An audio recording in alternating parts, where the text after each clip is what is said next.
Nous allons voir dans cette publication ce que signifie le baptême de feu. Et le chrétien qui est éveillé discerne que le monde est embrasé par le péché.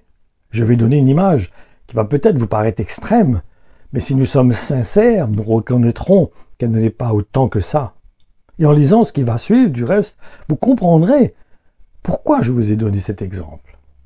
Et c'est celle de ce monde comme étant une immense cage où se trouvent plein d'animaux sauvages, et que nous, en tant que chrétiens, nous vivons au milieu d'eux. Du reste, il ne faut pas oublier que nous étions comme eux. Mais est-ce que nous devons nous cacher ou avoir le même comportement qu'eux? Ceci afin d'éviter d'être dévorés? Bien sûr que non.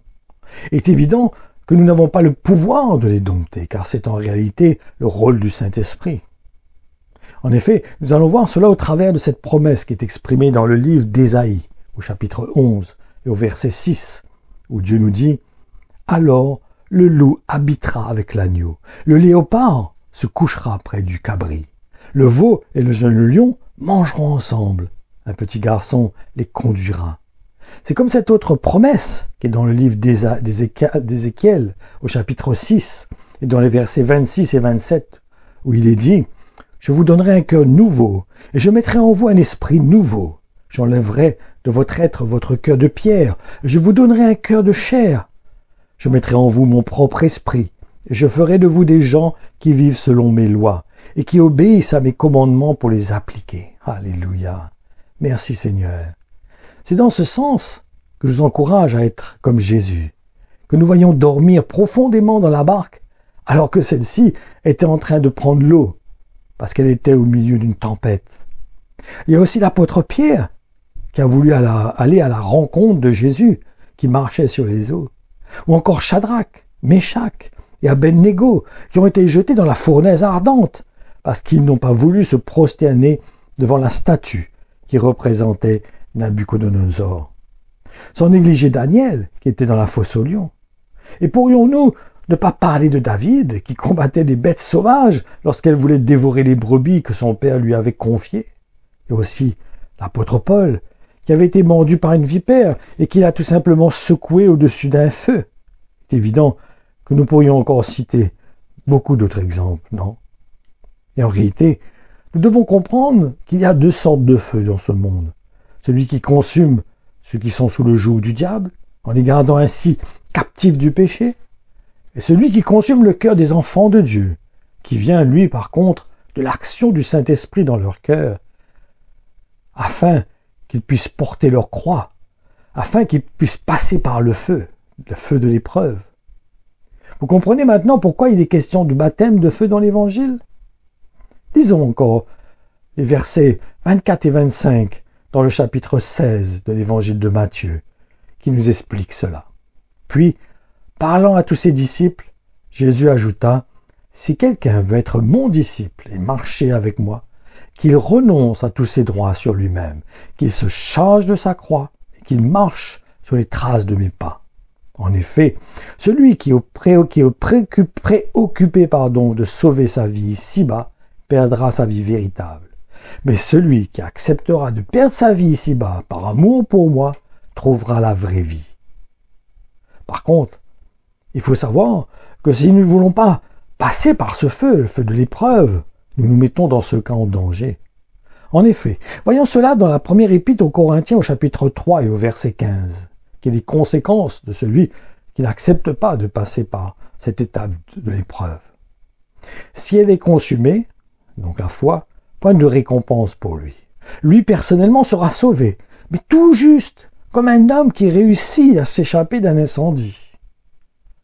Nous voyons qu'il passe vraiment de justesse, il est sauvé de justesse. Le feu représente les épreuves en réalité, car n'oublions pas, Jésus-Christ a été lui-même conduit dans le désert, et cela juste après avoir été baptisé, ceci dans le but d'être tenté par le diable. Et ce fait est mentionné dans l'évangile de Matthieu, au chapitre 4, au verset 1.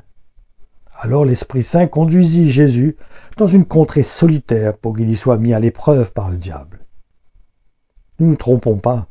Le Seigneur nous a avertis que nous devrons passer par cette étape, qui est donc celle de l'épreuve.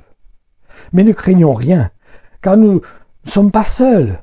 Nous serons plus que vainqueurs. Et cela vient de ce que ce n'est plus nous qui vivons, mais que c'est Jésus-Christ qui vit en nous. Et je vous encourage pour cela à lire les versets 19 et 20 du chapitre 28 de l'évangile de Matthieu, où il est dit « Allez donc dans le monde entier, faites des disciples parmi tous les peuples, baptisez-les au nom du Père, du Fils et du Saint-Esprit, et apprenez-leur à observer tout ce que je vous ai prescrit.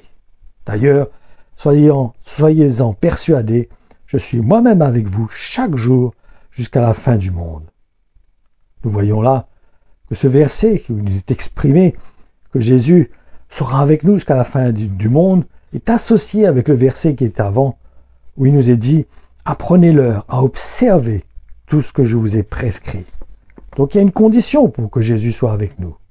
Si Jésus est avec nous, c'est dans ce but-là. C'est que nous mettions en œuvre la foi, que nous la mettions en pratique, que nous soyons audacieux dans notre cœur, que nous soyons des gens qui vont à la guerre, des soldats pour Christ. Et ma conclusion, il faut savoir que c'est la révélation de la parole de Dieu qui nous rend audacieux, parce qu'elle est accompagnée de l'action du Saint-Esprit dans notre cœur, car c'est lui qui produit en nous le vouloir et le faire. Je voudrais lire un dernier verset dans Luc 3,16, où il nous est dit « Pour répondre à ces questions, Jésus leur fit cette déclaration publique. Il est vrai que je vous baptise, mais ce n'est que dans de l'eau. Quelqu'un va venir, quelqu'un de plus puissant que moi. Je ne mérite même pas de dénouer les lanières de ses sandales. Lui, il vous baptisera dans l'Esprit Saint et le feu. » N'oublions pas cette parole de l'apôtre Pierre, où il nous est dit que la foi est plus précieuse que l'or. Et si l'or est éprouvé par le feu pour enlever ses impuretés, la foi aussi a besoin d'être éprouvée pour la débarrasser de choses que nous avons gardées de l'ancienne nature. Car n'oublions pas que nous sommes une nouvelle nature. Elle ne peut pas être mélangée avec des choses qui n'ont pas de la même valeur. Des choses du passé, des choses que nous avons vécues avant. Et Dieu veut nous épurer, Dieu veut enlever toutes ces choses en nous, afin que nous devenions de l'or pur, nettoyé, qui a été nettoyé de toutes ces impuretés. C'est important de saisir cela. Et c'est pour cela que l'épreuve est nécessaire. L'épreuve est nécessaire si nous voulons grandir, si nous voulons être de vrais disciples, si nous voulons être à l'image de notre Seigneur, si nous comprenons la valeur de notre appel et ce que Dieu veut dans quel plan Dieu veut nous emmener, comment il veut qu'on le représente, que nous soyons son corps. Et n'oublions pas qu'il est dit que la dernière Église sera plus glorieuse que la première. Cela signifie qu'il veut nous purifier, il veut nous préparer, il veut nous, comme une poterie, il veut nous emmener à nous façonner pour devenir des ustensiles utiles pour la gloire de Dieu. Laissons-nous nous purifier, le Seigneur, nous transformer, œuvrer en nous. Acceptons d'être dans ses mains. Acceptons son œuvre dans notre cœur.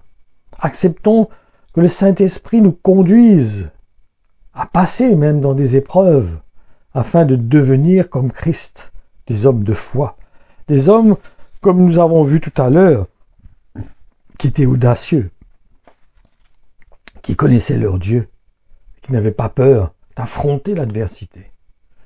Les apôtres, quand on voulait les mettre en prison, ils répondaient. Il a dit, à qui devons-nous obéir? À vous ou à Dieu? J'obéis à Dieu. Je continue à parler de ma foi de Jésus-Christ. Je veux malgré que vous m'interdirez, vous pourrez me mettre en prison, vous pourrez me lapider, vous pourrez même me scier en deux, vous pourrez me mettre avec les lions, vous pourrez être dévoré par les lions, vous pourrez me brûler, mais je continuerai à confesser que Jésus est le Christ. N'oublions pas cela. Pour mes disciples, beaucoup sont morts dans la persécution. Et nous ne sommes pas moins qu'eux. Il nous va arriver dans un temps, la parole nous dit, où notre famille va nous livrer en prison. C'est une réalité. Mais il faut que ma foi ait été façonnée, épurée. Il faut que ma foi soit affermie. Il faut que je devienne un homme de foi, un homme audacieux. Un homme qui n'a pas peur de rendre témoignage de Jésus-Christ. Voilà. Soyez bénis, que sa grâce vous accompagne, que son amour remplisse vos cœurs, et qu'il produise en vous le vouloir et le faire, qu'il renverse vos raisonnements et qu'il emmène vos pensées captifs de l'obéissance de Christ. Que le Seigneur vous bénisse.